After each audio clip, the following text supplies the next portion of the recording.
Ciao, bentornati sul mio canale. Oggi vi faccio vedere come si usa l'ago gemello, questo qua, quello che ha doppio ago, per fare cuciture, orli che usando l'ago gemello rimangono anche un po' elasticizzate.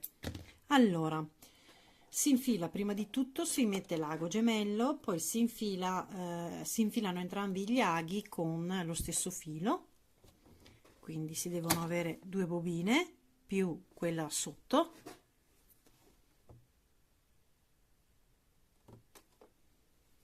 Ok, uno l'abbiamo infilato, anche qui. Ok,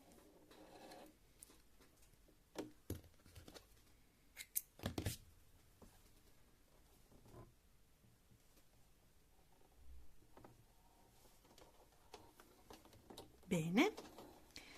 Poi la macchina va infilata semplicemente con la cucitura dritta, non va impostata sullo zig zag.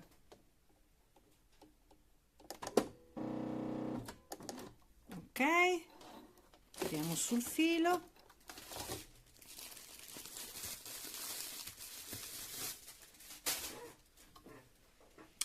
Allora, va impostata sulla cucitura dritta, abbiamo infilato la macchina e adesso vi faccio vedere come faccio io. Allora, io mi sono segnata, vedete, col gesso, dove deve finire l'orlo.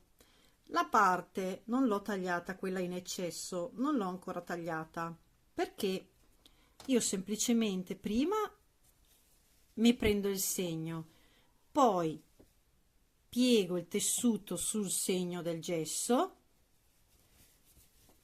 Voi magari, se non riuscite, potete anche imbastirla, dipende dalla vostra manualità. Io non imbastisco, metto semplicemente degli spilli per tenermi fermo le varie parti. Gli spilli li metto nella parte dritta del capo, cioè non dal rovescio, li metto dalla parte del dritto.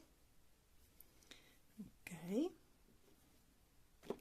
sì, ne metto qualcuno giusto per tenermi un po' ferma il tessuto, anche perché poi, avendo il segno del gesso, sarà facile seguire quello. Bene, ecco, ho messo qualche spillo giusto per tenermi fermo un po' l'orlo. Poi qui sulla macchina, vediamo se riesco a farvelo vedere, magari non tutti li avete. Ecco, qui sulla macchina, sulla placca, ci sono tutti questi segni. Tutti questi segni corrispondono alla distanza che si trova dal punto in cui batte l'ago fino a dove volete il vostro orlo. Per esempio, se volete un orlo, non lo so, alto 2 centimetri, 1 centimetro e mezzo, 1 centimetro.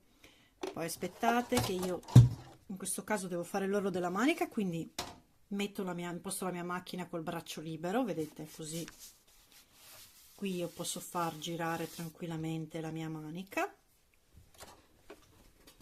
Ok, poi infilo sotto macchina quello che io devo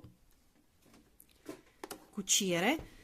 Ecco, ora forse qui è più chiaro, vedete, io qui decido che la mia cucitura sarà alta, per esempio 1,5 centimetri, e quindi seguirò, purtroppo non riesco a farvelo vedere meglio di così, seguirò questa linea qua. Ok, e quindi appoggio il bordo del tessuto risvoltato, qui c'è il segno del mio gesso, inizio con la cucitura, ripeto, impostata sul dritto, non con lo zig zag, parto dove c'è la cucitura, abbasso il piedino e inizio a cucire.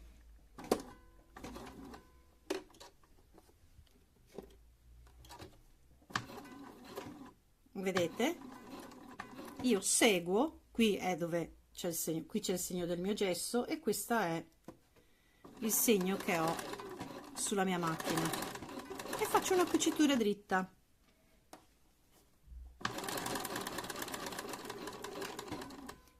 Cucio dal dritto, man mano che cucio tolgo gli spilli, perché è sempre meglio evitare di cucire sopra gli spilli, anche se in realtà con un po' di attenzione si può fare.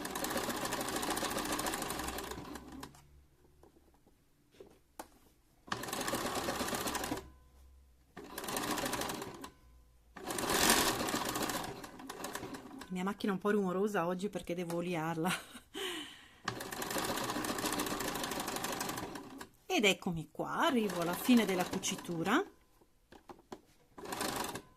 e mi ricongiungo con l'inizio della cucitura. Faccio sempre una saldina per fermare bene il punto e ora vi faccio vedere il risultato.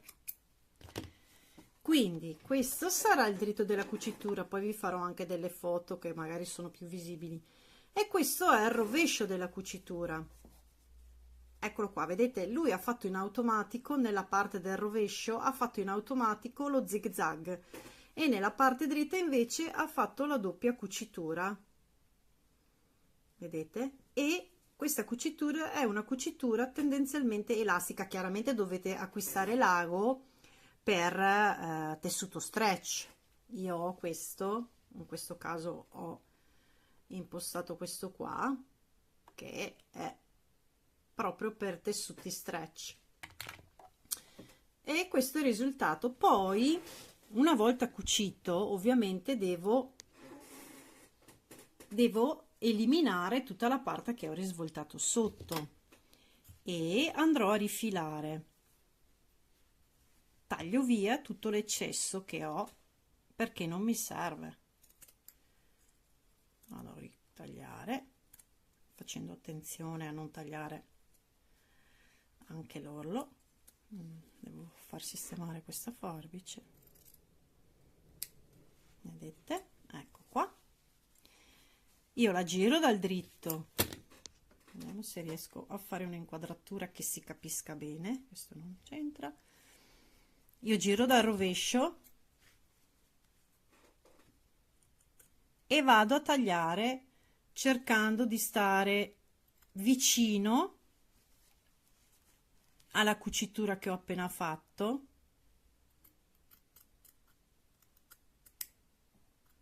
vicino alla cucitura che ho appena fatto, senza tagliare la cucitura, vedete? Io preferisco fare così perché secondo me rimane più pulito, nel senso, se io taglio prima e poi cucio, tante volte mi capita che poi dal dritto escono delle onde, non mi piace il risultato e quindi io faccio così. Preferisco prima cucire e poi, facendo attenzione, tagliare la parte in eccesso, facendo attenzione a non tagliare né il tessuto sotto né tantomeno la cucitura. Poi questi, essendo tessuti elasticizzati, non sfileranno, e quindi anche se lasciate quel millimetro extra non è un problema, almeno per me non lo è. Poi ognuno è libero di fare come crede, ovviamente. Ecco, poi ripeto, vi metterò delle foto, ma comunque in ogni caso questo è il risultato, vedete? Ed è elasticizzato. Questo tessuto non è tanto elasticizzato, però vi garantisco che se dovete fare qualcosa di elasticizzato questo punto è perfetto. Bene, ripeto, questo è il risultato. Io vi ringrazio di aver guardato il mio video e ci vediamo presto. Ciao ciao.